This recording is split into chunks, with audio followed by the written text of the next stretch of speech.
Meus amados, tome consigo a sua Bíblia, abra no texto que está proposto como tema para este 20º Congresso, quando nós temos Mateus, capítulo de número 16 e o versículo 18, e nós escolhemos o tema, Igreja, a missão é tua. E eu quero estar compartilhando nesta noite com vocês a respeito deste texto da Palavra de Deus. Mateus, capítulo de número 16 e o versículo de número 18. Eu creio que alguns meses eu passei pela mesma crise, pelo mesmo desafio de 15 anos atrás. A minha equipe disse: pastor, por que o senhor não prega? Você tem pregado por aí afora, tem pregado em tantos lugares, por que não pregar em nosso congresso? E aí eu fico pensando como há 15 anos, quando eu era vice-presidente na igreja, e subitamente o pastor José Alves foi chamado a estar com o Senhor, e então começaram a dizer: é você. E aí eu comecei a pensar: mas Jesus disse que o profeta não tem honra na sua pátria. Mas isto nem sempre é aplicável. Paulo também disse que aquele que casar vai passar por tribulações, e graças a Deus não aconteceu comigo, graças a Deus não aconteceu com muitas pessoas. Então, eu creio que é propósito de Deus que nós estejamos nesta noite compartilhando a palavra de Deus convosco, e aceitei este chamado e esta responsabilidade, como os missionários têm recebido o chamado de ir ao campo, e nós de apoiá-los. Mateus capítulo 16 e o versículo 18 nos diz: pois também eu te digo que tu és Pedro, e sobre esta pedra edificarei a minha igreja, e as portas do inferno não prevalecerão contra ela. Vamos ler esta palavra poderosa que Jesus tem dito para nós, a sua igreja, versículo 18 mais uma vez.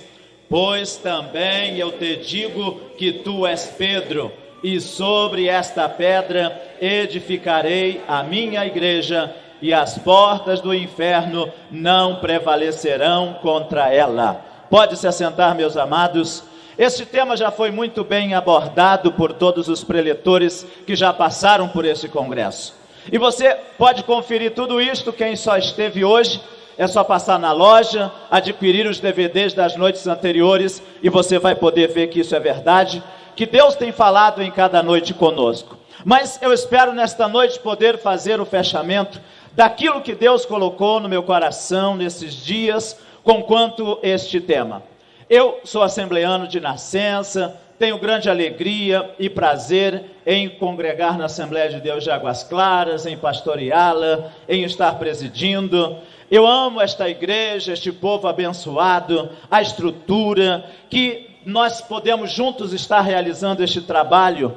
Eu louvo a Deus por tudo isto. Eu sei que eu concordo com a doutrina da Assembleia de Deus, com seus costumes, com a sua liturgia, com as suas prioridades ministeriais, mas eu sei também que nós precisamos a cada dia nos aperfeiçoar para que possamos alcançar o propósito pleno de Deus. Eu sei que nós precisamos a cada dia buscar avançar, e eu sei que cada pastor tem esse propósito. E quando Jesus disse, edificarei, ele não estava falando que edificaria a Assembleia de Deus de Águas Claras. Ele não estava dizendo que ia edificar a Assembleia de Deus Antioquia. Ele não estava dizendo que ia edificar a igreja cristã, que ia edificar a igreja batista. Então hoje eu quero trazer duas perguntas para vocês e buscar as respostas. Quando Jesus disse, edificarei a minha igreja e as portas do inferno não prevalecerão contra ela, eu quero perguntar, que igreja? E a segunda pergunta, que portas? Que igreja é esta? Que portas são esta? Eu tenho certeza que quando Jesus disse, edificarei a minha igreja, ele não estava falando da minha igreja, ele não estava falando da sua igreja. Eu sei que quando penso na minha igreja, na igreja que congrego, que pastoreio, eu sei que é uma igreja com falhas, eu sei que é uma igreja que tem imperfeições, eu sei que tem as suas máculas, eu reconheço que tem as suas deficiências, mas eu louvo a Deus, porque Jesus não disse, eu edificarei a Iadaque, ele não disse edificarei a Antioquia, ele está dizendo, edificarei a minha igreja. igreja. A igreja de Jesus é muito mais do que a igreja local que nós congregamos e aonde Ele nos chamou para servir a Deus. Você pode dizer glória a Deus por isso?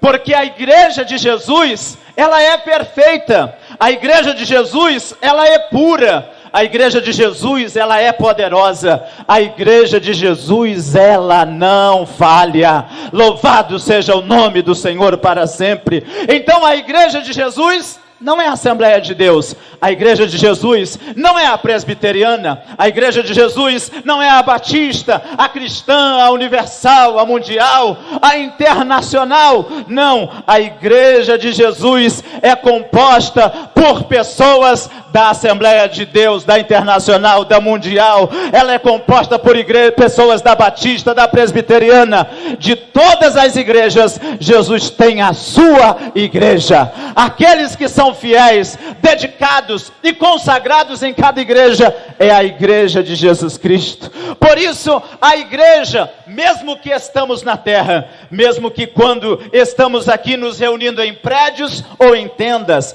em locais próprios ou em locais alugados, mesmo quando precisamos do dinheiro, dos dízimos e das ofertas para quitarmos as responsabilidades financeiras da igreja, mesmo esta igreja que precisa comer, que precisa se vestir, que precisa se locomover, mesmo esta igreja que precisa cuidar dos pobres, que precisa cuidar das viúvas, dos famintos, dos enfermos, eu louvo a Deus porque esta igreja, mesmo estando na terra, no contexto da terra, esta igreja é celestial. Louvado seja o nome do Senhor. Ela vive aqui na terra, no contexto terráqueo, mas a igreja de Jesus Cristo tem a cabeça, a igreja de Jesus tem os olhos, a igreja de Jesus tem o seu coração fitado nos céus, fitado na eternidade, olhando para a eternidade que nós vamos ter com Deus. Por isto, esta igreja, ela não está preocupada com o contexto que nós estamos aqui no mundo, e nós podemos então estar atentos como igreja. O que tem impedido a igreja de fazer a sua missão? Por que nós ainda temos que ter tantos congressos, tantos desafios? Porque mais de 2000 anos nós ainda não alcançamos todos os povos. Nós temos ainda 1/3 da população mundial, 1/3 dos povos para serem alcançados com a mensagem de salvação, com a pregação do Evangelho. Uma comissão se reuniu no ano passado e eles começaram a avaliar, e eles começaram a pensar: por que nós estamos tão lentos? Porque a igreja não está avançando devidamente? Porque nós não alcançamos o resultado, a grande comissão que Jesus tem nos dado? E eles então buscaram isto, estudaram isso, e eles encontraram em primeiro lugar razões bíblicas, razões teológicas. Por quê, pastor? Porque nós temos a doutrina da prioridade, da prosperidade, sobre a doutrina da pregação do Evangelho. Muita gente não está ciente, muitas igrejas, que nós precisamos nos concentrar na pregação do Evangelho e no discipulado daqueles que se convertem a Jesus. Não existe mais disposição para sofrer, para pagar o preço, para carregar a cruz, para levar sobre si as dores de Cristo, o resto das aflições de Cristo. Nós temos, infelizmente, pobreza bíblica. As pessoas já não conhecem a palavra de Deus. Quantas pessoas nunca leram a Bíblia toda, não frequentam mais a escola bíblica dominical, já não têm disposição de frequentar um seminário, e nem sempre esses seminários têm um foco em que nós precisamos aprender a palavra de Deus para ir aos lugares não alcançados. Então, diante disso, nós vemos que não se tem confiado, não se tem compreendido a Mission Day, a missão de Deus para nós, a humanidade. Existe uma grande desobediência e falta de compromisso com a palavra de Deus. Não estamos apegados a ela. A missões, ela se tornou apenas, em muitos lugares, um departamento da igreja, uma pequena comissão que cuida desses detalhes, e já não é mais a responsabilidade das demais pessoas. Não é a razão de ser da igreja. Esses irmãos entenderam que o jeitinho brasileiro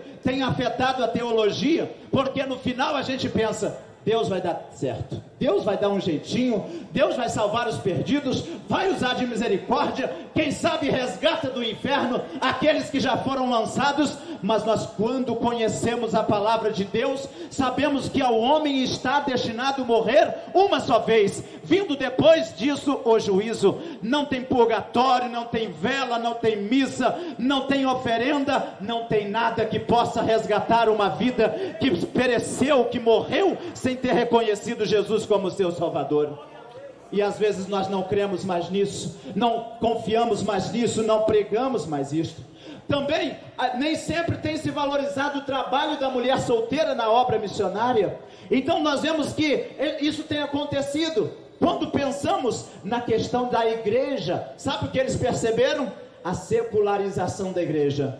A igreja deixando de ser igreja para muitas vezes se tornar empresa, organismo. Igrejas que se tornaram materialistas, que estão mais focadas no material do que no eterno, no divino, no espiritual, nas almas da pessoa. Muitos movimentos buscando a encher, a crescer, mas muitas vezes é um crescimento apenas local, que não reflete, que não repercute, que não faz diferença nas outras regiões que Jesus disse. Ele falou Jerusalém, Judeia, Samaria e confins da terra ao mesmo tempo, simultaneamente. Mas nós muitas vezes pensamos, não, eu não posso perder membros, exatamente aqueles mais eficazes, exatamente aqueles que fazem falta aqui. E nós devemos estar cientes, e uma frase que Pastor Marcelo falou, eu postei à tarde, de que aquele crente que não faz diferença aqui, que não faz falta aqui,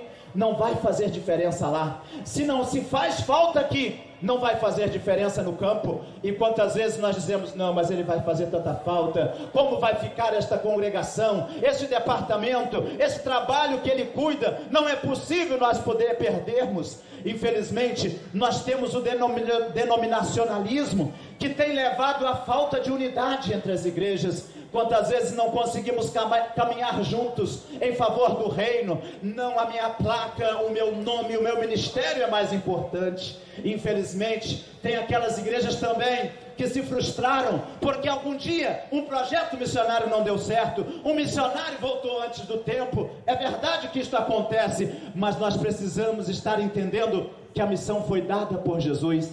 Mesmo quando alguma falha acontece, mesmo quando acontece uma tragédia, o Senhor é aquele que é poderoso para nos fazer dar a volta por cima. Ouvimos o testemunho do irmão Jorge, como Deus fez tudo novo na sua empresa, e ele é um contribuinte, é um ofertante, como Deus fez em tantas igrejas. O prefeito vê que Deus tem feito novidades na nossa cidade. Imagine se por esta tragédia todos disséssemos, vamos embora daqui, porque não dá para viver mais aqui. Mas nós vemos que Deus é aquele que é poderoso para renovar e fazer tudo novo. Louvado seja o nome do Senhor. Nós vemos que grande investimento das igrejas tem acontecido apenas em estruturas físicas. São observações que fizeram esses irmãos, porque a cada dia eu preciso ter um templo mais parecido com o do outro. O meu templo não pode ficar menos luxuoso, menos confortável, porque o outro tem ar-condicionado, porque o outro tem cadeira almofadada, porque tem blindex, porque tem esse sistema de som. E então muitas vezes nos sentimos pressionados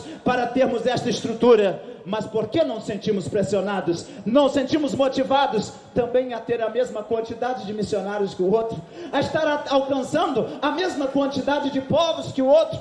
Oxalá Deus coloque em nós essa competição santa, de estarmos dizendo, eu quero ter tantos missionários quanto você, eu quero estar em tantos países quanto você. Oxalá Deus coloque esta competição em nossos corações. Louvado seja Deus. E aí nós temos o movimento das megas igrejas, e aí a estrutura ficou muito cara, por conta dos executivos, de toda a estrutura que precisa ter, e se gasta muito na manutenção da igreja, e já não sobra para investir no campo. Às vezes alguém pensa, pastor, a minha igreja é muito pequena, mas quando ela ficar maior, eu vou contribuir com missões. Sabe o que acontece? Uma igreja que não consegue contribuir enquanto pequena, não contribuirá quando tiver muitos recursos, porque ela vai agregar mais fatores, vai colocar mais despesas e vai continuar dizendo: mas agora não dá, agora não pode, agora não temos condições, porque temos outro projeto.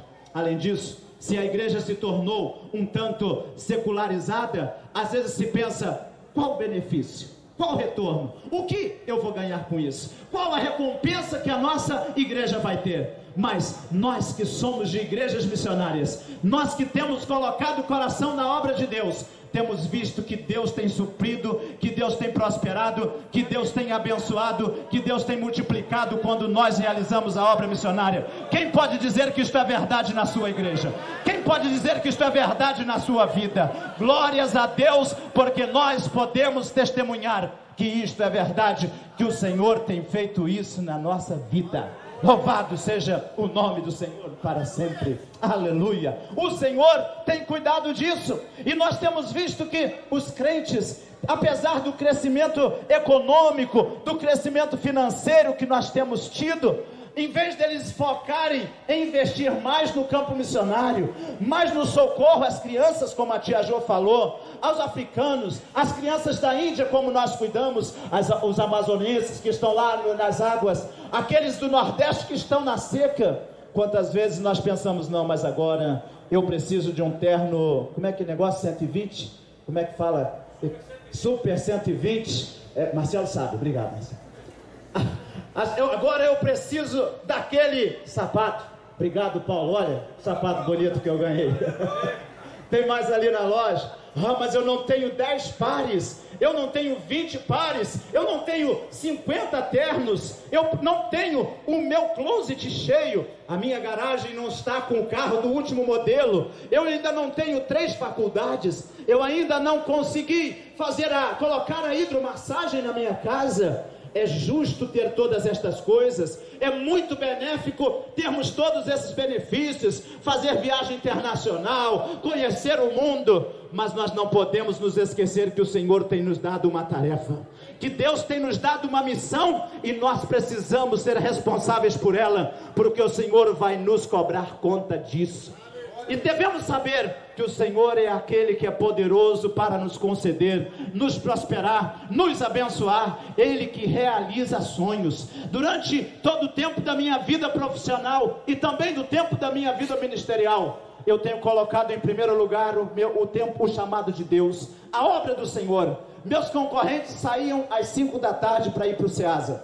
Eu saía à meia-noite. Chegava lá, precisava ficar esperando eles desocupar a rampa, descarregar os seus caminhões, para eu poder começar a minha venda, porque eu tinha ficado no culto, na reunião da Seumipa, tinha ficado ocupado com o trabalho. Mas sabe o que acontece? O Senhor é aquele que tem cuidado de nós. Eu não fiquei rico, mas o Senhor me deu uma boa casa, um bom lote, bem aqui no bairro de Águas Claras. O Senhor me chamou para pastorear uma igreja abençoadíssima.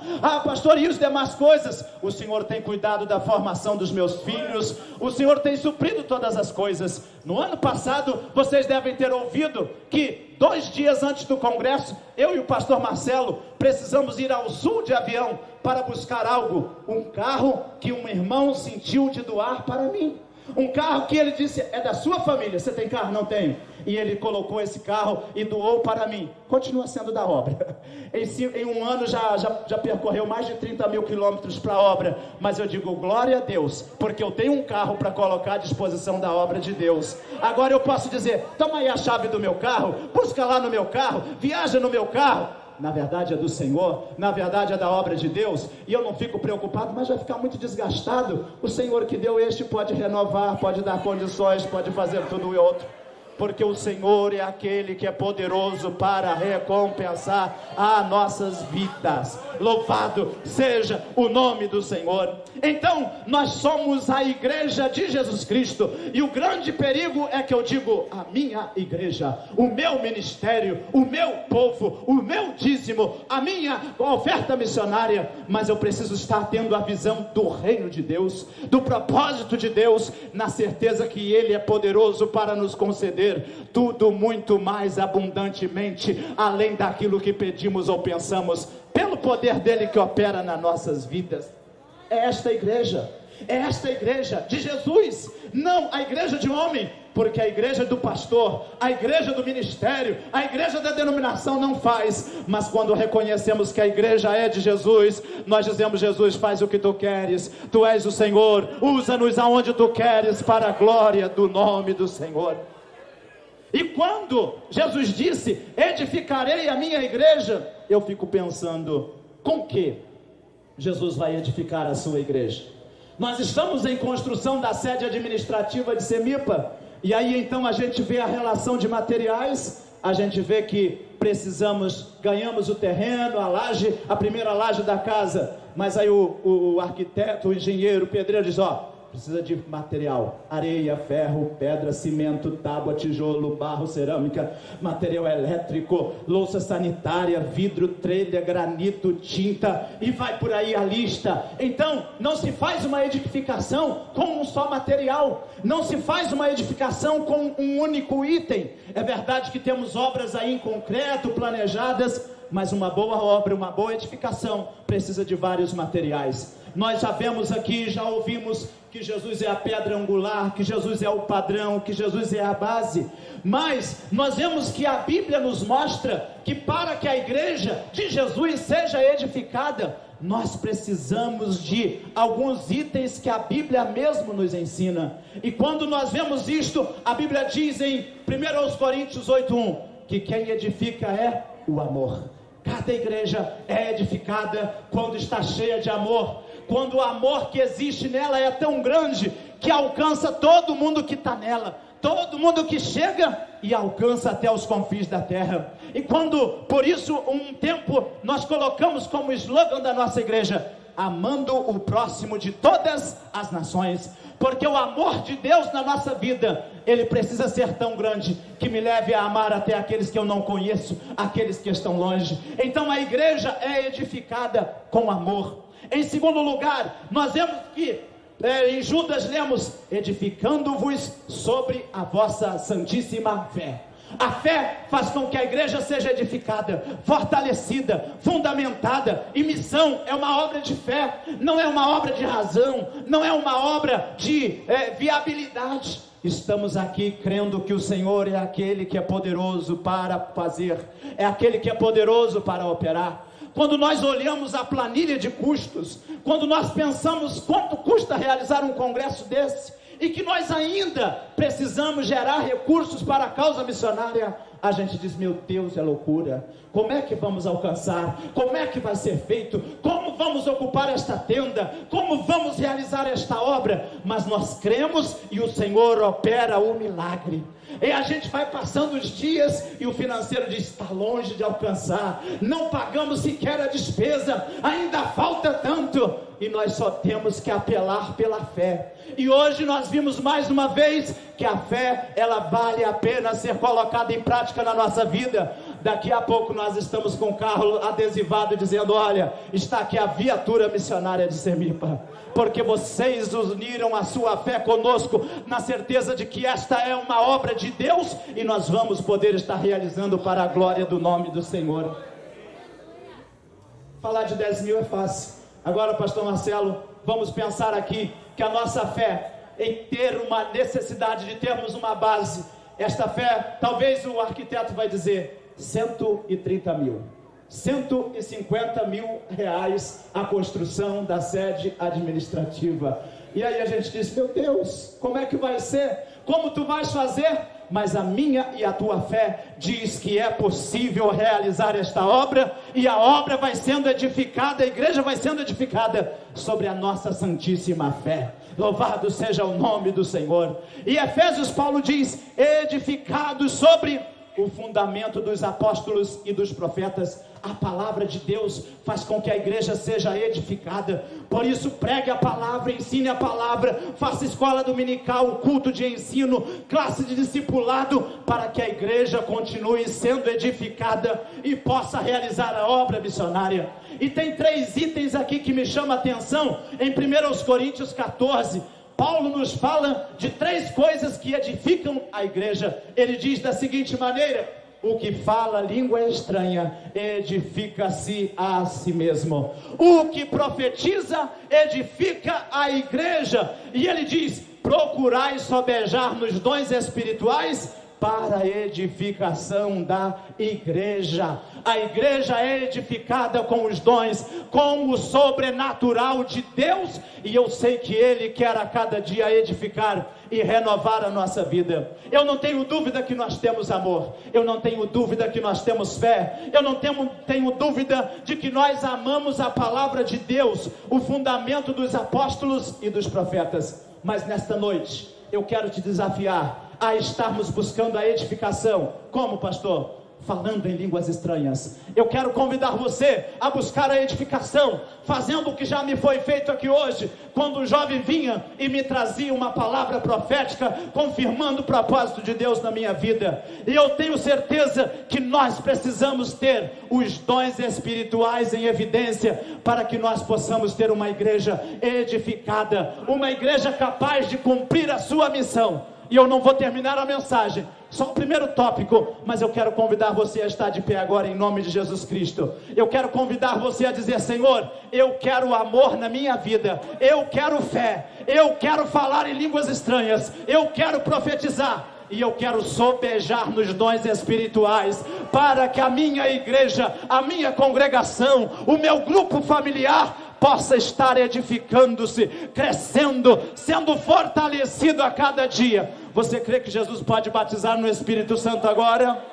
Você crê que Jesus pode renovar com dons espirituais agora? Você crê que Jesus pode conceder profecia agora? Você crê que Jesus pode nesta hora estar concedendo dons espirituais? Se você quer, se você deseja, se você busca, tudo é possível ao que crer. E a Bíblia diz: buscai com zelo os dons espirituais. E eu quero nesta hora convidar você a se unir a uma pessoa que também quer, que também levantou a mão, que também disse: eu quero viver o espiritual, o sobrenatural de Deus. Eu vou pedir aqui a ajuda do pastor Marcelo. A minha voz não vai muito longe, mas eu quero te pedir: vem aqui orar agora em nome de Jesus. Faz um fundinho aqui no teclado, uma música aqui em nome de Jesus, enquanto nós vamos estar orando. E eu tenho certeza que hoje, agora, aqui na internet, na praça, se você estiver ligado com Deus, o Senhor é poderoso para estar te concedendo os dons espirituais,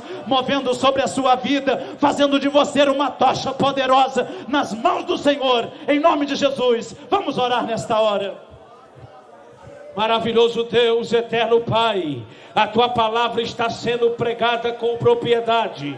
E nós cremos nesta noite que no meio ainda da mensagem, tu já pode começar a batizar com o Espírito Santo e com fogo. Tu pode começar a encher esta igreja de poder e de unção. O Senhor pode começar a distribuir os dons espirituais.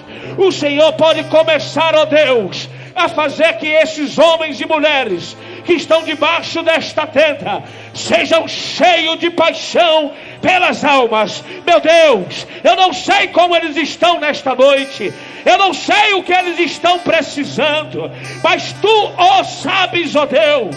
Da esquerda para a direita, da direita para a esquerda, do altar para o final, do final da tenda para o altar. Toma esta tenda debaixo da tua glória. E aonde tiver um missionário, aonde tiver um coração missionário, enche ele nesta noite, batiza com teu Espírito Santo, dá os dons espirituais, meu Deus. Agora, abre a tua boca, você que nunca falou em línguas, receba o batismo no Espírito Santo. Você que está buscando os dons, receba os dons. Seja cheio. Arrabacando ribarabaxera bahai. Poder, poder, poder.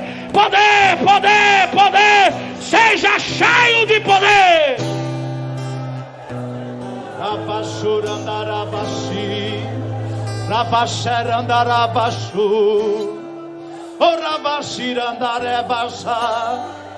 Rabashurandarebasharandarebaшу. Poder de Deus, dons espirituais, línguas estranhas, quebrantamento na presença de Deus, edificação espiritual para a tua igreja, que tem o compromisso de fazer a missão, Senhor.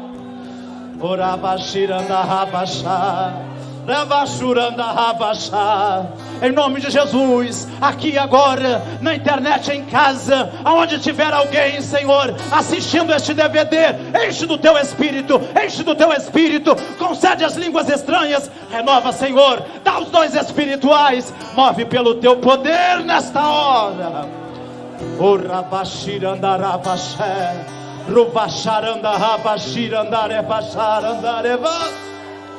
Aleluia. Pode se assentar dando glória a Deus, falando em línguas estranhas, profetizando, se Deus te conceder isto, porque é assim que a igreja do Senhor é edificada, é assim que a igreja do Senhor cumpre a sua missão. Em nome de Jesus Cristo, em nome de Jesus Cristo. E eu fiz a primeira pergunta: que igreja? A igreja edificada por Jesus Cristo, edificada com amor, edificada com a fé, edificada com a palavra e edificada nos dons espirituais. Mas Jesus disse: edificarei a minha igreja, e as portas do inferno não prevalecerão contra ela. E quando eu leio este texto, e quando eu fico pensando neste tema, eu começo a me perguntar: as portas do inferno não prevalecerão contra ela. Mas que portas são estas? Quais são as portas que não prevalecerão contra a igreja do Senhor Jesus Cristo? Infelizmente nós estamos ocupando o nosso tempo, a nossa disposição e a nossa autoridade com coisas pequenas. Mas na verdade o Senhor nos chamou para sermos como os valentes de Davi, que espontaneamente se ofereceram e disseram: Davi, nós vamos fazer com que você reine sobre todo Israel, porque você é ungido de Deus e nós queremos pelejar esta peleja. E o verdadeiro crente, ele precisa dizer: Jesus, tu foi chamado pelo Pai para reinar sobre toda a terra, em todas as nações, e eu estou aqui para fazê-lo reinar. Eu estou aqui para que o Senhor esteja verdadeiramente reinando.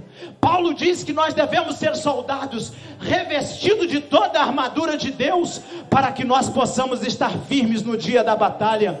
Ele diz que a nossa luta não é contra a igreja, contra outro ministério, não é contra o homem, a carne, o sangue, mas é contra principados, potestades, é contra todo este mundo espiritual. E nós quantas vezes estamos apenas lutando contra a indiferença, a insensibilidade, o pecado, a heresia, o mundanismo e tantas outras coisas. Enquanto isso, as portas do inferno estão lá tranquilas. As portas do inferno estão lá tranquilamente dizendo: eles ainda estão tendo que lutar as lutas internas, estão ainda tendo que lutar contra o seu pecado, a sua heresia, a sua iniquidade, a sua frieza, a sua indiferença, e elas continuam se fortalecendo a cada dia. Quando eu penso em portas no campo missionário, eu penso que existem, em primeiro lugar, as portas naturais, as dificuldades naturais. O idioma é um deles. Mesmo em espanhol, que é próximo do nosso, a gente chega lá: eu hablo espanhol muy bien, eu hablo tudo, e a gente começa a ouvi-los, e a gente começa a conversar, e a gente diz: eu não sei falar nada. Como que eu vou explicar a tua palavra agora? Agora, quando nós pensamos no mandarim, quando falou a Gisele, quando nós pensamos no albanês, como está o Eduardo e a Jane, quando nós pensamos em línguas árabes, realmente é uma dificuldade. Mas isto não é porta do inferno. Qualquer funcionário, estudante, qualquer executivo pode estudar e vencer a porta do idioma, chegar lá e falar muito bem. Quando eu penso em porta natural, eu penso na cultura, tão diferente a forma de se relacionar, de lidar. Eu fui à Albânia e a missionária Nádia já me avisou: nada de andar de mão dada com a esposa, nada de abraçar ela, beijo nem pensar, porque aqui na Albânia, um lá na frente e o outro lá atrás. Ai, Jesus, graças a Deus que eu não estou nesse país. Imagine como é que eu vou deixar minha loura e estar vivendo longe dela dessa maneira. Então nós vemos que as questões culturais não é porta do inferno, é apenas um desafio. Não foi difícil assim comer com a mão na Índia e outras questões. Quando nós pensamos em portas naturais, nós pensamos em finanças, mas dinheiro não é problema, não é algo mais desafiador. Graças a Deus, quase todos os desafios foram vencidos aqui.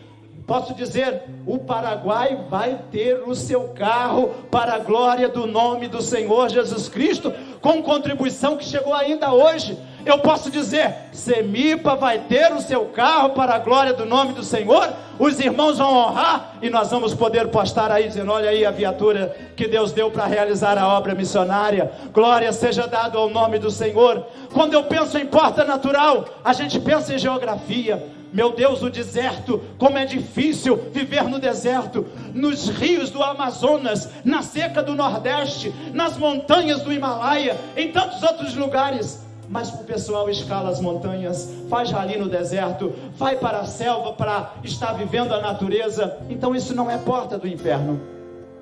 O que é então porta do inferno? Eu quero que você pergunte, quais portas? Vocês não estão curiosos? Quais portas? A primeira porta, missionários, para ver se é verdade, uma das portas que o inferno usa para tentar impedir a obra missionária é a legislação, a burocracia, a dificuldade para conseguir os documentos. O missionário Paulo Henrique, por favor, Paulo Henrique, faça um sinal para mim, mais de 6 anos por aí buscando a cidadania, o documento mais ou menos, lá na Itália, e ainda não conseguiu. Vai ter que adiar sua permanência no Brasil por quase 1 mês, para tentar outras formas, está buscando documentos dos familiares, dos ancestrais da Alessandra, para tentar resgatar a cidadania e poder conseguir. Está lá com visto do Portugal, com uma permissão do Portugal. Quantos missionários não têm conseguido entrar?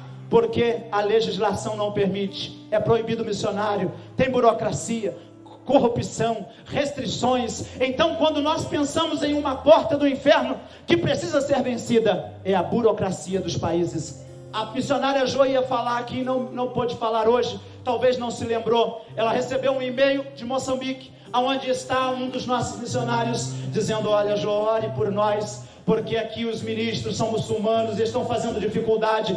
Quem está vencendo o visto não está renovando, só quem tem mais de 10 anos vai conseguir cidadania, e está uma dificuldade. Um país que fala português como nós, um país que é nosso co-irmã, mas infelizmente a legislação é uma porta que precisa ser vencida, ela não pode resistir. Em segundo lugar, eu penso no ateísmo, no agnosticismo, nesses dois grupos. Nós temos hoje cerca de 14% da população, cerca de 2% que se diz ateu, cerca de 12% que se diz gnósticos. Eu fui na Bienal do Livro no Rio de Janeiro, ali no Rio Centro, com os meus filhos, e foi uma experiência muito interessante. E eu vi aqueles estandes de gnosticismos, todos esses livros, pessoal de preto, pessoal com aquelas vestes, com aqueles tronos, com aquelas coisas todas, filas e mais filas para tirar fotografia, para vender livros, para adquirir o material. Eu passei nas editoras evangélicas e estava tranquila a venda, não tinha quase pessoas ali, e nós vemos que isso está crescendo. O ateísmo e o gnosticismo tem mais pessoas que estão apegadas a ela do que aos evangélicos. Os evangélicos somos aí cerca de 10, 12% da população mundial, e os gnósticos e os ateus já estão juntos, ultrapassando os evangélicos. E nós devemos estar atentos, que pensamos, o Brasil está vivendo um grande avivamento, as igrejas estão crescendo, mas se você pegar o jornal Paixão pelas Almas, que é do ano passado, que está ali com uma matéria do censo de 2010, você vai ver que o número de pessoas que não têm mais fé em Deus, o número das pessoas que não dizem ter mais nenhuma religião, está aumentando. Eles já são, no Brasil, cerca de 8%. 15 milhões de pessoas no Brasil estão dizendo, eu não estou nem aí para Deus, eu não quero saber de Deus, eu quero viver a minha vida. E isso é um desafio para nós. 14% dos evangélicos, de cada 10, quase 1,5 pessoa, desistiram de uma denominação, e eles estão, como se chamam agora, desigrejados, dizendo: eu vou ser crente em casa, eu assisto na televisão, eu dou uma contribuição online, eu faço alguma coisa, mas eu acho que eu não preciso pertencer ao corpo de Cristo para ser arrebatado. Eu acho que eu não preciso fazer parte de uma igreja, submeter a um pastor, a uma liderança, à Bíblia. Eu vou viver a minha vida, eu vou viver a minha fé. Mas nós sabemos que precisamos fazer parte do corpo de Cristo, e isto é uma porta que nós precisamos vencer, que ela está resistindo, mas precisamos vencer. Uma outra porta que nós precisamos estar cientes, que é uma porta do inferno, é a perseguição contra a igreja. As pesquisas mostram que mais ou menos 100 milhões de cristãos estão sofrendo algum tipo de perseguição no mundo. Metade da população do Brasil está vivendo sob perseguição em algum lugar do mundo. Essas perseguições envolvem tortura, aprisionamento, interrogatório, desemprego, exclusão da sociedade, expulsão da família. E quantos estão morrendo por causa da sua fé? E nós precisamos vencer a porta da perseguição. E finalmente existe uma porta também muito resistente, a porta das religiões. Então, quando eu vejo que só 12% da população mundial é evangélica, se nós temos aqueles outros ateus e aqueles gnósticos, nós temos cerca de 70 e poucos por cento. Isto quer dizer que a cada 100 pessoas, cerca de 74, 75 pessoas estão aprisionadas a uma religião. Elas estão pensando que a sua religiosidade vai levá-las a Deus, estão pensando que a sua clausura, estão pensando que a sua devoção, estão pensando que aquilo que eles fazem, podem fazer alguma coisa pela sua salvação. Infelizmente a Bíblia diz que eles estão com os olhos vendados. Precisa que reflita-se a eles a luz do Evangelho, a palavra de Deus seja mostrada para eles, e eles possam ser livres desta prisão, eles possam ser soltos de trás dessas portas da religiosidade, porque nós sabemos que está aí o islamismo, o budismo, o hinduísmo, este secularismo, tantas coisas que querem impedir o avanço da igreja. Mas sabe o que eu vejo? Jesus disse: eu edificarei a minha igreja, e estas e tantas outras portas do inferno não prevalecerão contra a minha igreja. Você pode glorificar a Deus, você pode exaltar ao Senhor, você pode enaltecer ao nome de Jesus Cristo, mas se eu ficar só levantando a mão e dizendo glória a Deus, aleluia, elas não vão prevalecer. Eu vou ficar daqui dizendo: porta, você não vai prevalecer, porta, você não vai prevalecer, porta, você não vai prevalecer. Elas vão estar dizendo: e daí? Você está aí e eu estou aqui. Você continua me ameaçando e eu continuo aprisionando as almas. Você continua fazendo o teu discurso, você continua fazendo a tua pregação dentro da tua igreja, mas as almas estão aprisionadas aqui atrás de mim. Eu não as libero, eu não as liberto. Mas eu vejo que Jesus disse: as portas do inferno não prevalecerão contra a minha igreja. Então nós só precisamos tomar atitude, nós só precisamos estar cientes que o Senhor tem nos dado as vitórias sobre estas portas. E quando eu estive pensando nisto, eu estive pensando como que a gente chega na casa de um amigo. A gente chega na casa e já diz: Marcelo, se a gente já vai e coloca a mão na maçaneta, posso entrar? Você está aí? E a gente entra. Ou então a gente chega lá na porta da casa do amigo, e aí já sabemos aonde fica escondida a chave. A gente pega a chave, né? Vai lá, pode ir lá, resolve. Às vezes o Marcelo vai lá, outros irmãos vão lá em casa. A gente vai na casa dele, vai lá, pega assim, tá em tal lugar. Na casa do amigo, a gente entra tranquilamente. A gente bate na porta, a gente sabe o nome do cachorro, a gente sabe até onde a corrente dele vai, a gente conhece aonde acende a luz de fora. É tranquilo chegar na casa do amigo. Ele já diz, pode entrar. Estou aqui na sala, estou aqui na cozinha, vem para cá. E a porta se abre facilmente. Mas pense como é que a gente faz para poder ultrapassar a porta de um inimigo. Como é que a gente pode fazer para ultrapassar a porta daquele que a gente sabe que não nos aguarda, não nos espera, aliás, não quer que nós estejamos aí?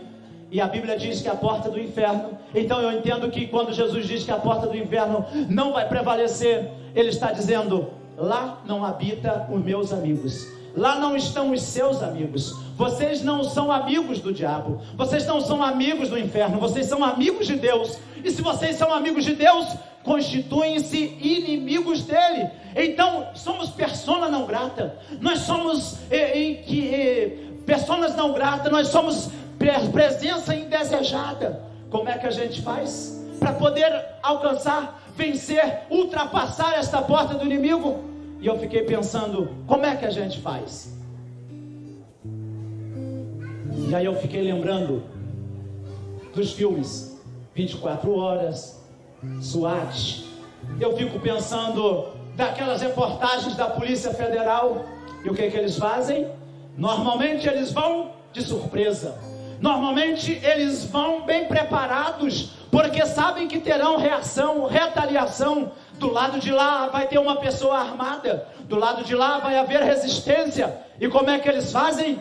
Eles já chegam e vão metendo o pé, e já vão abrindo a porta e entram preparados para vencer o inimigo. E é desta maneira que a igreja precisa se preparar. Nós precisamos estar cientes, conhecendo o inimigo, sabendo os seus hábitos, planejando. Não é assim que a Polícia Federal faz? Olha, eles vão a tal hora, geralmente de madrugadinha, na hora do sono mais pesado, na hora que ninguém espera. É esta hora que o inimigo precisa tomar posse, precisa arrombar a porta, precisa vencer a resistência da porta. E aí eu fico pensando, melhor momento é a oração, é a busca do poder de Deus, é a busca da autoridade do Senhor, porque nós vamos ter ousadia, nós vamos ter poder, e nós vamos estar dizendo, não tem problema se é hinduísta, não tem problema se é islamismo, não tem problema se é burocracia, não tem problema se é resistência, não tem dificuldade qual seja a porta, eu vou vencer para a glória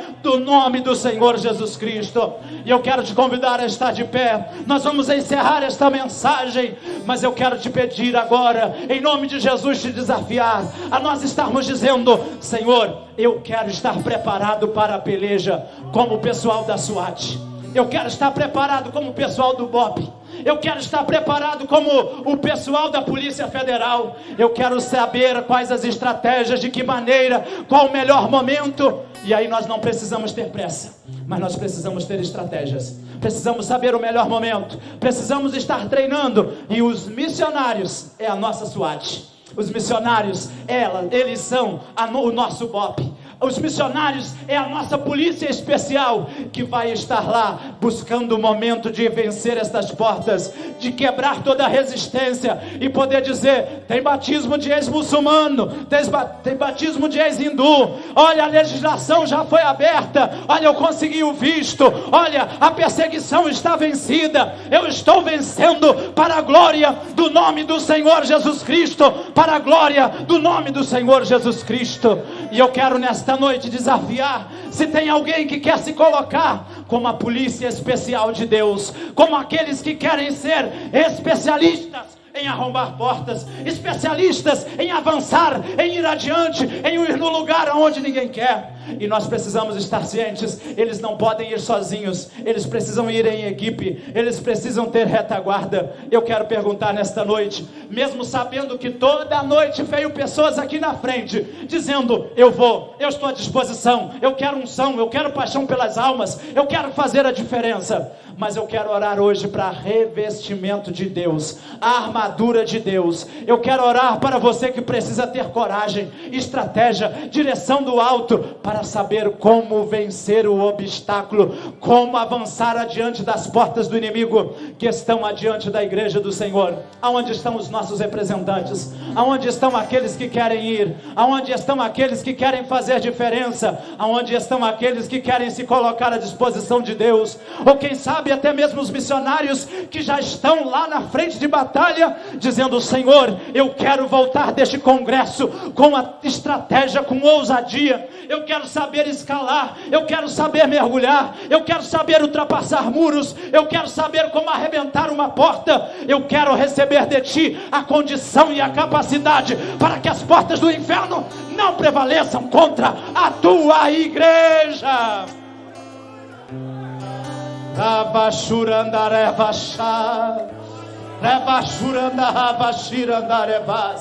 Corre aqui, combatentes, corre aqui, soldados, corre aqui você que nesta noite quer terminar nesse congresso dizendo: eu vou em nome de Jesus. Estas portas não vão intimidar-me, estas portas não vão me impedir, não, estas portas eu vou vencer para a glória do nome do Senhor Jesus Cristo. Eu vou vencer, eu vou ultrapassá-las. Elas não vão ter ferrolhos, elas não vão ter trancas que vão poder resistir o avanço da igreja que está comigo. Estenda as suas mãos aqui, vamos orar em nome de Jesus. Eu vou pedir pastores, eu vou pedir irmãos que possam impor as mãos e dizendo: Senhor, dá estratégia, capacita, reveste, opera pelo teu poder na vida de cada um nesta noite, em nome de Jesus. Se tem algum pastor, se tem algum intercessor, se tem alguém que quer impor as mãos, faça isso agora, em nome de Jesus Cristo. E eu sei que Deus vai dar estratégia, que Deus vai levantar combatentes, que Deus vai levar pessoas aonde as portas são mais resistentes, mas o nome do Senhor Jesus Cristo vai ser exaltado, e as portas não prevalecerão contra a igreja do Senhor.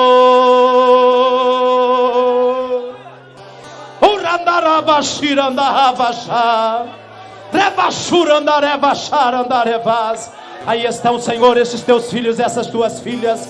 Eles se colocam à tua disposição como combatentes, como a polícia especial, como os representantes da igreja, para arrombar portas, para jogá-las ao chão, para vencer toda oposição contra a tua igreja. Em nome de Jesus Cristo, batiza no Espírito Santo. Em nome de Jesus, coloca novas estratégias, dá preparo espiritual, confirma o mover do teu Espírito, Senhor. Em nome de Jesus, que portas sejam jogadas por terra. Em nome de Jesus Cristo, que toda barreira seja destruída. Não haja legislação que impeça os missionários de avançarem. Não haja ateísmo, agnosticismo, não haja religião, não haja perseguição que impeça o avançar da tua igreja, o crescimento da tua igreja.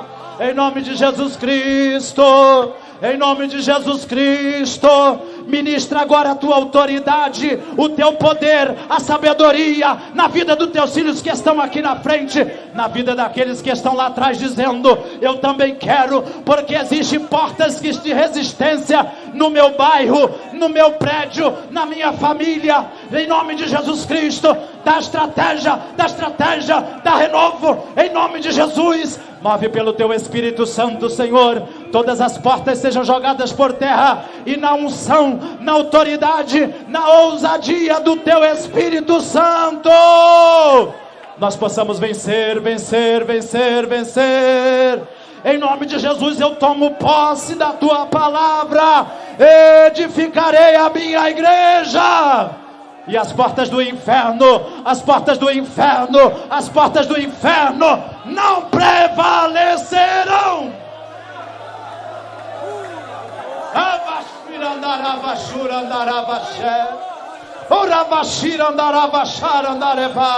Mais poder, Senhor, mais unção, mais autoridade, batismo no Espírito Santo, dom espiritual.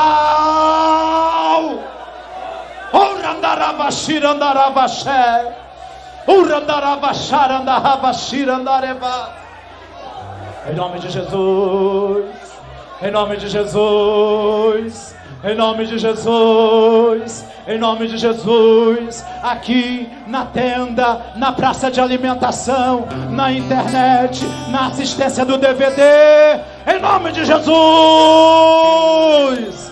venha do alto, Senhor, a ousadia para jogarmos as portas do inferno pelo chão e ultrapassarmos e resgatarmos as almas.